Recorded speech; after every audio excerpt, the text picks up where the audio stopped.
Pria ini bereinkarnasi dan menguasai sihir air. Tapi kemampuan cheat aslinya adalah hidup abadi. Bahkan ras elf yang panjang umur pun kalah darinya. Untungnya, impian terbesar pria ini hanyalah hidup santai. Reinkarnasinya hanyalah sebuah ketidaksengajaan tanpa misi khusus. Jadi dia bebas menjalani hidup santainya sesuka hati. Malaikat reinkarnasi mengirimnya ke hutan yang jauh dari manusia sesuai permintaannya. Dia juga disiapkan rumah dan makanan cukup untuk 2 bulan. Serta dipasangkan pelindung di sekitarnya. Tak lupa bonus ensiklopedia monster dan tanaman tingkat dasar. Sisanya bergantung pada usaha si pria itu sendiri. Langkah pertamanya adalah mencoba sihir air miliknya. Ternyata dia bisa menggunakannya hanya dengan imajinasi tanpa mantra. Hanya saja rasanya ada yang kurang tanpa rapalan mantra yang keren. Dengan adanya sihir air, masalah air minum dan kebersihan pun teratasi. Tapi dia merindukan rasanya berendam air panas. Dia pun mencoba membuat api dengan menggesek kayu. Meski terlihat sederhana, setelah setengah hari berusaha, tak ada percikan api sedikit pun. Saat menatap langit, dia melihat matahari, dan teringat prinsip fokus cahaya untuk membuat api. Dia membayangkan struktur molekul air di kepalanya, sambil mencoba menghilangkan energi panasnya, dan dengan cepat berhasil membuat kristal es. Selanjutnya, dia membentuknya menjadi lensa cembung, memfokuskan cahaya ke arah sabut pemicu api.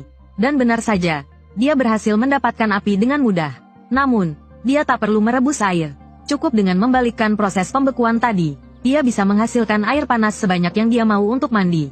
Makanan dari malaikat hanya cukup untuk 2 bulan. Jika tidak mau mati kelaparan, dia harus berburu. Karena itu, dia mulai berlatih sihir serangan. Sayangnya, kekuatan bola air sangat menyedihkan.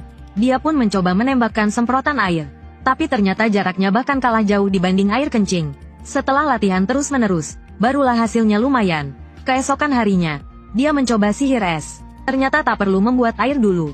Cukup membekukan uap air di udara secara langsung. Namun, tombak es yang dihasilkan dengan cara ini punya kecepatan pembentukan dan jarak terbang yang buruk. Untuk dipakai bertarung, dia harus berlatih dengan tekun. Tak terasa berhari-hari telah berlalu.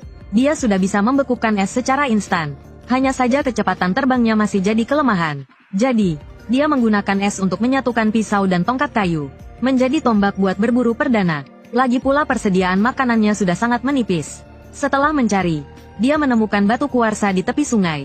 Sekarang dia bisa membuat api tanpa sinar matahari. Saat masuk lebih dalam ke hutan, dia bertemu babi hutan iblis. Setelah sempat panik sesaat, dia dengan cepat menghindar dari serudukan babi itu.